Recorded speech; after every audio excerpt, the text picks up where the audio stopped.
L'histoire qui nous réunit aujourd'hui nous emmène à Montreuil-sous-Bois, à quelques kilomètres seulement de Paris. Dans cette petite bourgade, on fera la connaissance d'Albert Pell. Profession, horloger. Passe-temps, les produits toxiques et le meurtre en série.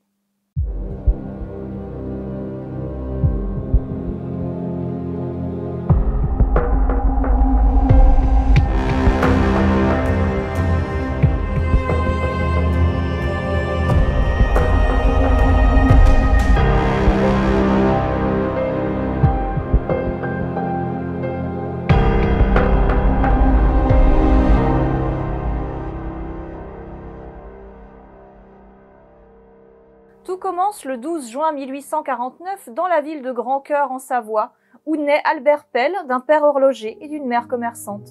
Le petit Albert ne grandit malheureusement pas dans une famille très stable.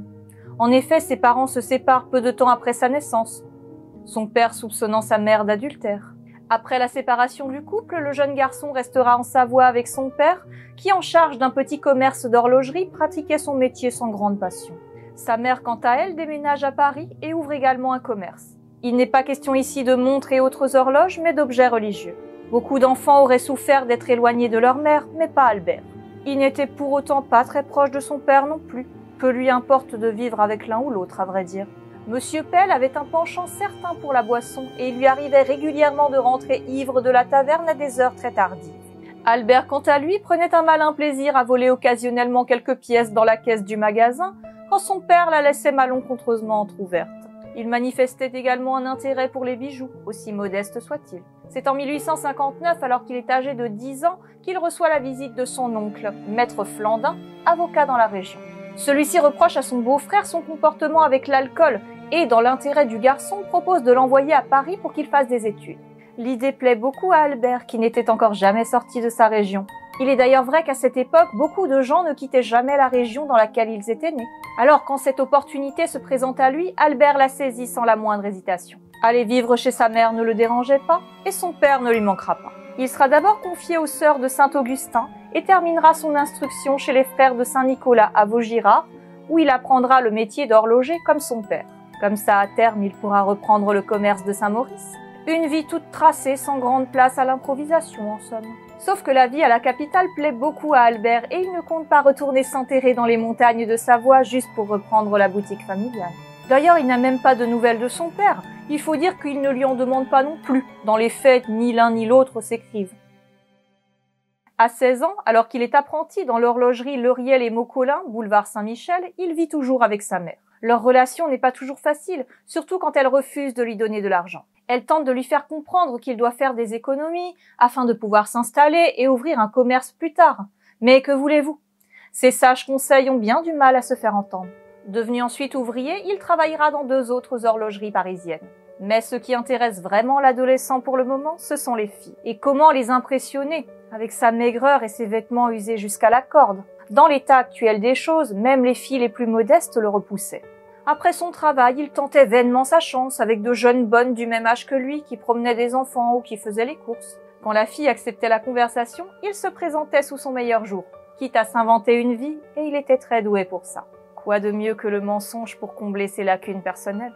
Il se faisait passer pour un brillant étudiant et séduisait les demoiselles avec ses belles paroles. Parfois, il réussissait à les amener jusqu'à son lit, mais les histoires s'arrêtaient là, au grand désespoir de sa mère. En 1869, à 20 ans, il a enfin son premier magasin. Sa mère et lui déménagent rue de Rochechouart.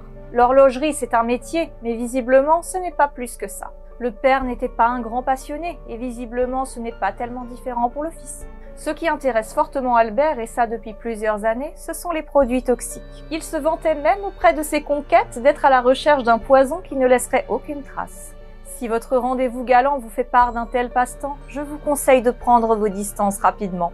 Et d'ailleurs, c'est peut-être une des raisons qui pouvait pousser ses conquêtes à ne pas prolonger la relation, qui sait. Sa mère trouve qu'il perd son temps et son argent à s'amuser à ses expériences chimiques douteuses, mais Albert soutiendra qu'elle ne comprend rien, car elle est faible et sans ambition. Lui, il aspire à quelque chose de bien mieux que d'être un modeste horloger jusqu'à la fin de ses jours.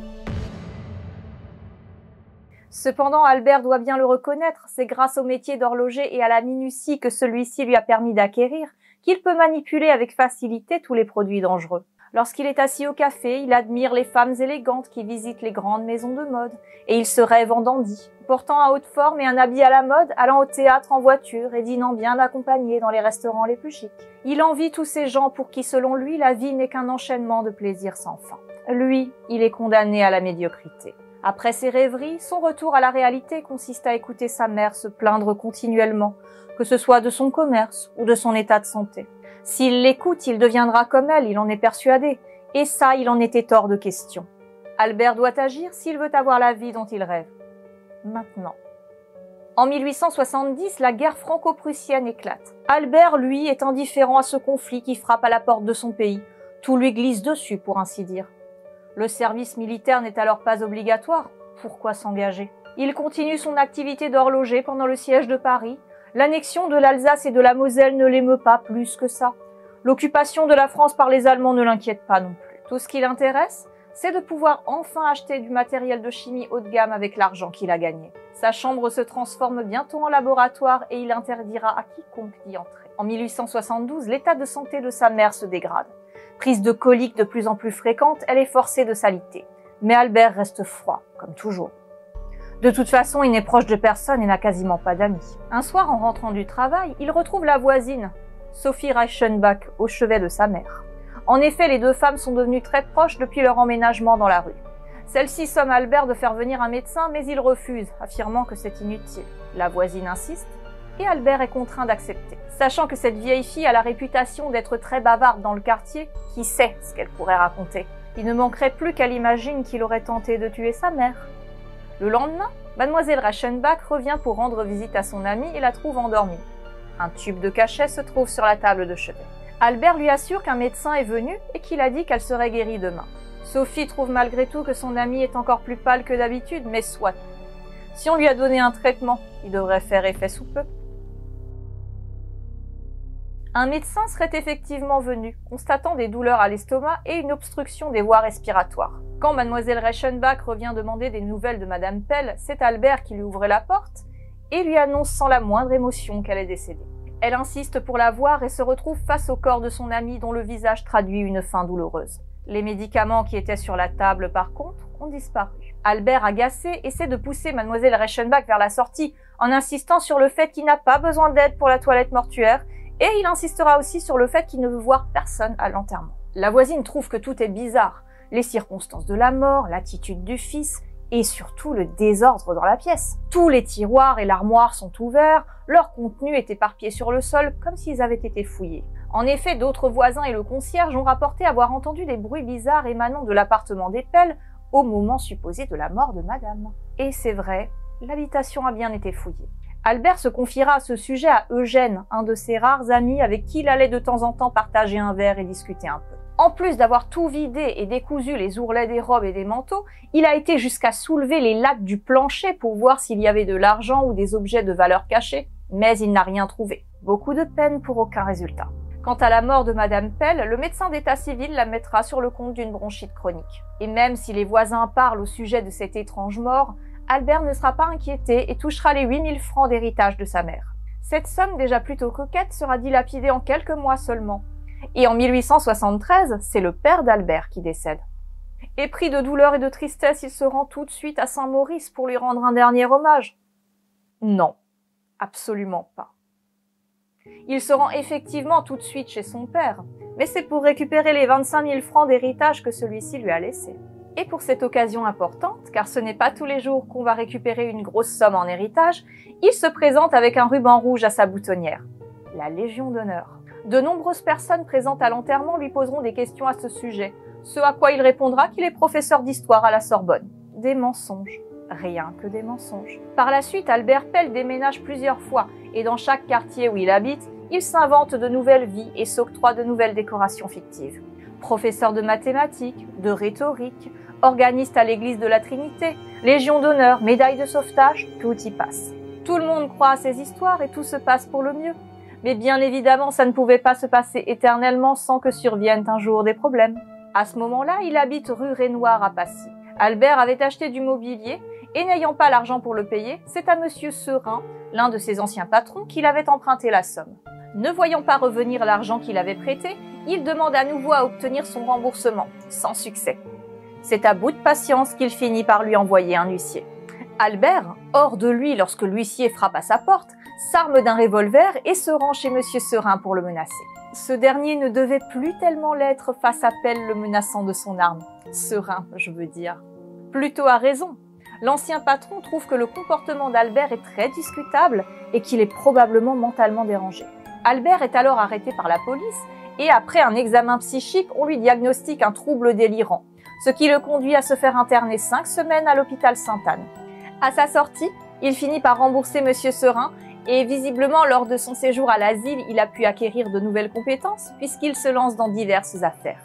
Gérant d'une pâtisserie puis d'une agence de publicité et pour épuiser ses dernières ressources, il deviendra commanditaire et contrôleur-régisseur du théâtre des délassements comiques. Le moins que l'on puisse dire, c'est que c'est une personne polyvalente.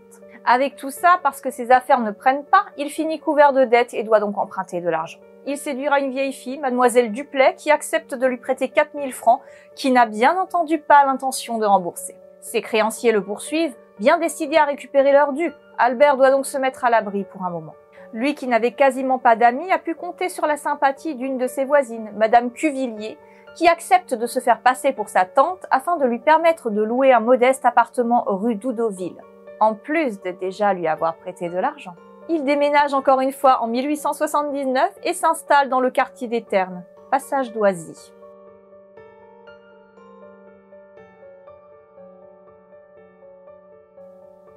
Pendant de longues périodes, il ne sortait pas et s'adonnait à ses expériences sur les produits toxiques. Puis de temps en temps, paré de son plus bel habit et de ses fausses décorations, il sortait au théâtre ou dans les restaurants, accumulant encore des dettes. La véritable vocation d'Albert Pell aurait-elle été d'être acteur ? Car il ajoute encore un nouveau personnage à son panel de personnalités fictives. Dans son pavillon isolé du passage d'Oisy, il se prétend docteur en médecine. Et à ce moment-là, il n'est plus seul. En plus de sa domestique Marie Mawin, il a une maîtresse, Eugénie Mayer, beaucoup plus âgée que lui. Elle est couturière au théâtre de l'Odéon. Il faudra peu de temps pour que la servante tombe malade et ce sera bientôt au tour d'Eugénie de subir le même sort. Les deux femmes sont prises de diarrhée, de vomissements et ont une soif constante. Albert est très attentionné et leur donne des tisanes et remèdes de sa création, selon lui bien plus efficaces que ceux vendus en pharmacie. Il est médecin après tout. Eugénie et Marie s'occupent l'une de l'autre pendant un temps, mais Marie finit par se retrouver au bord de l'épuisement. Elle demande à être hospitalisée, mais Pell refuse, parce que ce n'est qu'une indigestion. Profitant d'une absence d'Albert, Eugénie se résout à appeler un médecin du quartier, le docteur Touzet. Celui-ci conclut que Marie est dans un état grave et accède à sa demande d'hospitalisation. Elle est ainsi transportée à l'hôpital Beaujon. Eugénie promet de venir la voir quand elle se sentira mieux. Une semaine plus tard, Marie est guérie, mais Eugénie n'est pas venue. Marie rentre alors au pavillon afin de reprendre son service. Et quand elle se présente à la porte, c'est Albert qui répond et qui refuse de lui ouvrir car il est soi-disant occupé. Curieux. Elle demande quand même des nouvelles d'Eugénie, ce à quoi Pell répond qu'elle est partie. Ne trouvant pas plus de réponses à ses questions auprès de Monsieur Pell, Marie se rend chez la concierge, Madame Augardy, à l'autre bout du jardin. Elle lui demande quand est-ce qu'elle a vu Eugénie pour la dernière fois. La concierge réfléchit et se rappelle avoir vu Eugénie le soir où Marie a été emmenée à l'hôpital. Elle avait le visage recouvert d'un voile, mais elle n'a pas été revue ensuite. Le docteur Pell était également resté enfermé toute la semaine. Marie raconte à Madame Augardy son séjour à l'hôpital et les commentaires qu'elle a entendus à son sujet de la part des médecins et des infirmières. Elle pense qu'elle a été empoisonnée et qu'il en est de même pour Eugénie qui présente les mêmes symptômes. Effectivement, les deux femmes sont tombées malades après avoir bu une sorte de tisane amère. En fin de journée, Marie retourne sonner à la porte de Pell et lui annoncer qu'elle reprend son service. Cette fois, il lui ouvrira la porte, mais uniquement pour la congédier, en arguant qu'il n'a plus besoin d'elle. Dans l'entrée, elle récupère toutes ses affaires, dont un petit coffret, et elle ne se rendra compte que plus tard que la serrure en a été forcée. Il ne la laisse pas entrer davantage dans la maison et la somme de partir au plus vite. Avant de s'en aller, Marie demande tout de même des nouvelles d'Eugénie. Pell lui redira tout simplement qu'elle est partie et qu'il ne sait pas où elle est. Son attitude est de plus en plus étrange et les soupçons d'empoisonnement de Marie ne font que grandir. Plus étrange encore, après la disparition d'Eugénie, Albert a revendu ses affaires et a subitement résilié le bail de l'appartement. Eugénie est partie, sans ses affaires, et elle a laissé ses économies ? Un peu gros, non ? Une fois que Pell aura libéré les lieux, Madame Augardy, venue faire le ménage, découvre des traces de sang dans toutes les pièces, ainsi qu'un tapis ensanglanté enterré dans le jardin. Une information judiciaire sera ouverte et Albert Pell sera le principal suspect dans l'affaire de la disparition d'Eugénie Mayer. L'enquête se terminera avec un non-lieu, faute de preuves. Et pour le sang, selon ses propres affirmations, il aurait été pris de violents saignements de nez. Albert Pell s'installe désormais rue Kléber, toujours à Paris, et reprend une activité d'horloger. En 1880, il rencontre une nouvelle Eugénie, Eugénie Buffreau, vendeuse dans un magasin non loin de là où il réside. Il fréquente assidûment le magasin où elle travaille et se renseigne discrètement sur la jeune fille. Elle est sérieuse, peu dépensière et elle dispose d'un petit capital d'économie. Un jour, Albert invite Eugénie à dîner. Elle accepte, les yeux pleins d'étoiles, à l'idée qu'elle pourrait plaire à ce monsieur qui porte la Légion d'honneur. Vêtue de sa plus belle robe et de ses plus beaux bijoux, elle se rend au rendez-vous. La soirée se passe à merveille et la jeune femme de 19 ans est conquise. Elle raconte son rendez-vous à son amie avec qui elle vit dans un appartement au-dessus du magasin où elle travaille. Tout s'enchaîne très rapidement et le 26 août 1880, Albert et Eugénie se marient et avec elle une dot et un trousseau d'une valeur d'environ 4000 francs. Albert, quant à lui, n'apporte que des dettes et une soi-disant invention d'un poison miracle pour lutter contre le phylloxéra, un insecte qui attaque les vignes et qui a dévasté la viticulture française au XIXe siècle. Cette invention doit le rendre richissime une fois au point, mais les recherches semblent avancer péniblement. En parlant de dettes, Albert Pell doit toujours 4000 francs à Mademoiselle Duplay. Si j'étais elle, je commencerais à faire le deuil de cet argent. Environ un mois après le mariage, Eugénie commence à se plaindre de nausées. Sa voisine de palier, Jeanne Hurstel, avec qui elle s'était liée d'amitié, lui dit qu'elle est sûrement enceinte. Les vomissements se font plus fréquents, mais ce sont des cas qui existent pour certaines grossesses. Par contre, les diarrhées et la soif constante qui les accompagnent ne sont pas normales selon elle. Eugénie va donc demander conseil à une amie plus âgée qui lui assure qu'elle est enceinte et que ces désagréments disparaîtront avec le temps. Les malaises continuent d'empirer et Eugénie écrit à sa mère, la sommant de venir au plus vite si elle tient à la voir vivante. À l'arrivée de sa mère, celle-ci est très inquiète en voyant l'état de sa fille et fait tout de suite venir un médecin, le docteur Raoult. Celui-ci pense d'abord à un empoisonnement à cause de champignons, mais la jeune femme n'en a pas consommé. Il conclut donc à une gastro-entérite aiguë et prescrit les médicaments nécessaires. Quelques jours plus tard, le médecin revient et la trouve mourante. Elle meurt le 24 octobre 1880. Albert Pell ne prévient personne, il envoie juste des faire-part à la famille. Ceux-ci pensent à porter plainte, mais ne le feront finalement pas. En continuant son manège habituel, Albert Pell déménage à nouveau et s'installe cette fois rue du Dôme à Passy. Ayant décidément la rencontre et le mariage facile, il épouse en 1881 Angèle Dufort, qui lui apporte une dot de 5000 francs et il accepte que sa mère vive avec eux. La belle famille méfiante souhaite mettre en place un contrat de mariage. Albert s'y oppose, mais il a une autre idée. Il établit un testament qui stipule que s'il meurt, tous ses biens reviendront à sa veuve, mais à une condition. L'épouse et sa mère doivent faire de même à son bénéfice. Clause bien particulière qui, si vous voulez mon avis, ne présage rien de bon pour la mère et la fille du fort. Peu de temps après le mariage, le couple déménage à Nanterre. La belle-mère s'installe avec eux comme convenu.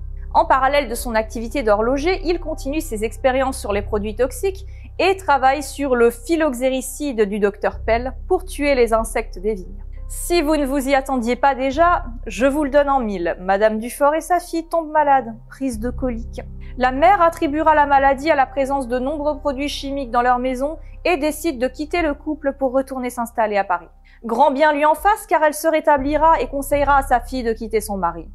Angèle, même si elle est enceinte, décide effectivement de quitter Albert, pas à cause de la maladie et des produits chimiques, mais à cause de ses infidélités. En effet, celui-ci entretenait une liaison avec Élise Beumer, jeune femme rencontrée dans son commerce d'horlogerie avenue Kléber. Vous voyez, j'ai été mauvaise langue en annonçant si vite la mort de la mère et la fille du fort. Celles-ci s'en sont finalement tirées sans y laisser la vie. En 1884, Albert et Élise s'installent à Montreuil-sous-Bois, au 9 rue de l'église. Et pour ne surprendre aucun d'entre vous, Élise tombe malade, prise de coliques et de vomissements. Sa voisine s'inquiète en la voyant affaiblie et lui conseille de faire venir un médecin. Élise refuse en disant qu'Albert ne veut pas et qu'en plus, il n'aime pas que des gens viennent chez eux. Dans l'immeuble, tout le monde parle d'Albert Pell et son comportement étrange. Pourquoi refuse-t-il qu'un médecin voie sa compagne? Je pose la question, mais nous savons tous pourquoi, bien entendu. Deux voisines apportent des soins à Élise en l'absence d'Albert, mais en vain, son état ne fait qu'empirer. Quelques jours plus tard, la concierge demande des nouvelles d'Élise lorsqu'elle croise M. Pell à l'entrée de l'immeuble. Il lui dit qu'elle va mieux et qu'elle est partie chez des amis pour se reposer. Sauf que la concierge qui observe tout et tout le monde n'a ni vu ni entendu de voiture venir chercher Élise ces derniers jours. Et elle l'aurait vue si elle était partie à pied. Les voisins trouvent aussi étrange qu'elle soit partie en voyage sans leur avoir dit. Ce n'est pas dans ses habitudes. Ce soir-là, une odeur nauséabonde se fait sentir dans la cour de l'immeuble. Pendant 2 jours entiers, la senteur pestilentielle embaume les environs et tout le voisinage essaie d'en identifier la source. Après maintes recherches, ils se rendent compte qu'elle émane d'une petite fenêtre de l'appartement d'Albert Pell, ainsi que du palier de cet étage. L'odeur vient donc bien de son appartement, cela ne fait plus aucun doute. Les voisins savent qu'il fait des recherches avec des produits chimiques, donc ils l'attribuent en premier à ses expérimentations scientifiques. La concierge décide donc de frapper à sa porte et de lui demander quelle est cette puanteur qui s'échappe de sa fenêtre et qui embaume tout l'immeuble. Il lui claque la porte au nez en disant qu'il fermera sa fenêtre si l'odeur dérange les autres habitants. Avec une attitude pareille, il n'est pas surprenant que les voisins continuent à observer tous les faits et gestes de Pell. La fenêtre par laquelle s'échappait l'odeur est celle de sa cuisine.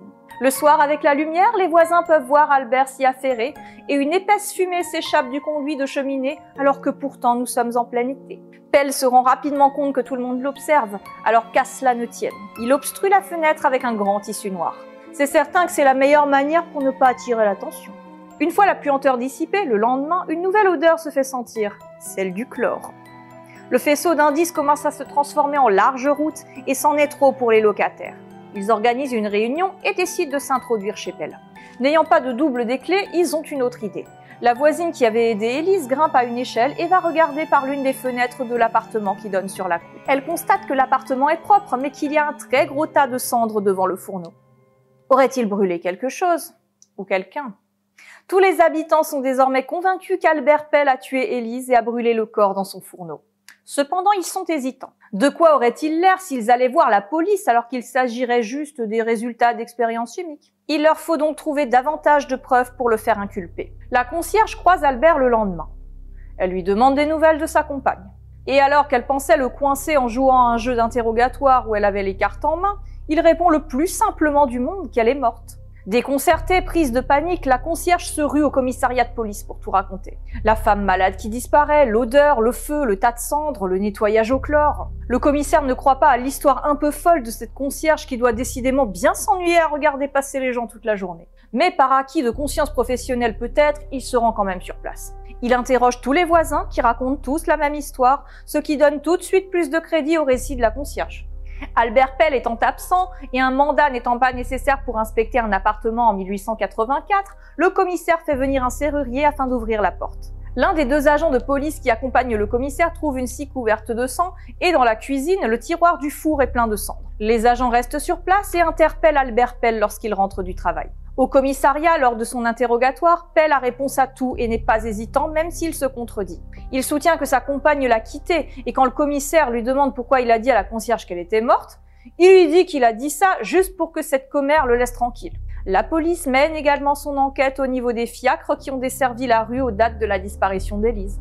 Malgré les arguments d'Albert, le cocher qui l'aurait soi-disant fait venir n'a pas pu être retrouvé sur la liste de la préfecture. Une seule voiture est venue et a emmené une femme, mais elle ne correspond pas à la description de la compagne de Pell. Élise aurait donc disparu sans laisser de traces? Les réponses de Pell sont trop peu convaincantes et les indices allant dans le sens du meurtre trop nombreux. Il n'en faut pas plus au commissaire pour arrêter Albert Pell pour meurtre et pour le faire incarcérer immédiatement. Son procès s'ouvre le 11 juin 1885 à la cour d'assises de la Seine et dure 3 jours. L'affaire ayant été relatée massivement dans la presse, le public se presse à l'entrée du tribunal. Accusé de 7 empoisonnements étalés sur une période de 10 ans, Albert Pell n'est poursuivi que pour les 2 meurtres d'Élise Beumer et d'Eugénie Buffreau.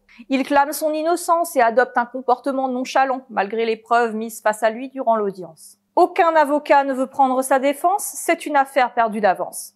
C'est donc un avocat commis d'office, Maître Joly, qui s'occupera de son cas. Une 50aine de témoins se succèdent à la barre, les voisins, mais aussi des experts qui attestent que les victimes ont été empoisonnées à l'arsenic. Albert Pell a toujours réponse à tout. L'arsenic retrouvé dans le corps exhumé d'Eugénie Buffreau, facile, elle prenait de la liqueur de Fowler, un médicament bien connu pour en contenir. L'odeur de chlore, les cendres et la puanteur. Il a voulu désinfecter son appartement, comme sa compagne avait été très malade. Il a d'abord brûlé les draps et les vêtements avant de tout nettoyer au chlore. La scie pleine de sang, elle servait à découper de la viande. Il nie tout en bloc et a une bonne excuse pour tout ce qu'on lui reproche. La police a pourtant diffusé un avis de recherche dans les journaux pour tenter de retrouver Elise Böhmer, mais en vain. Par contre, par ce biais, les enquêteurs apprennent qu'il a vendu des bijoux et des vêtements lui appartenant afin d'en tirer profit. Ils apprennent également qu'autour d'Albert Pell, les femmes ont tendance à mourir très rapidement et toujours de la même manière, en commençant par sa propre mère. Et il y a toujours de l'argent en jeu. Pour couronner le tout, la passion de Pell pour la chimie ne l'aide pas. Surtout qu'un de ses amis qui a témoigné a rapporté qu'Albert faisait des recherches afin de créer un poison indétectable. La place pour le doute se fait de plus en plus petite au fur et à mesure de l'accumulation des faits et des témoignages. Toute l'étendue de la cupidité d'Albert Pell et les détails de son mode opératoire se révèlent. Il est finalement condamné à mort pour le meurtre d'Elise Böhmer, mais déclaré non coupable pour l'empoisonnement d'Eugénie Buffraud. Cependant, le jugement est cassé par la Cour de cassation au motif de vice de forme et Albert Pell sera rejugé. Il échappe à la peine capitale grâce aux circonstances atténuantes et sa peine sera commuée en une condamnation aux travaux forcés à perpétuité pour l'empoisonnement d'Elise Böhmer. C'est au bagne de Nouvelle-Calédonie qu'il terminera ses jours en 1924 à 74 ans, après y avoir passé plus de la moitié de sa vie, devenant par la même occasion le plus vieux bagnard de l'histoire de France. Il clamera pourtant son innocence jusqu'à la fin de son existence. Albert Pell rêvait d'une vie facile, où il n'aurait pas eu besoin de travailler. Ses choix pour l'obtenir l'auront mené aux travaux forcés, ce qui, il faut l'admettre, est peut-être l'opposé le plus complet de son rêve initial.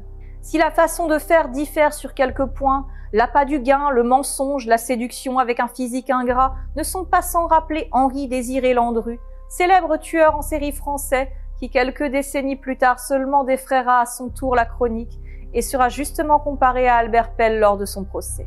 Une question que l'on peut se poser à la vue de la longévité de Pell au bagne et des dates de l'affaire Landru est si l'horloger de Montreuil a eu vent à l'autre bout du monde des crimes de son successeur. Si un jour vous rencontrez quelqu'un à la vie trop belle pour être vrai, ne foncez pas tête baissée car les menteurs sont légion. Les beaux parleurs n'ont pas toujours les plus pures intentions. Soyez sur vos gardes et surtout n'oubliez pas, la seule chose plus terrifiante que la fiction est la réalité.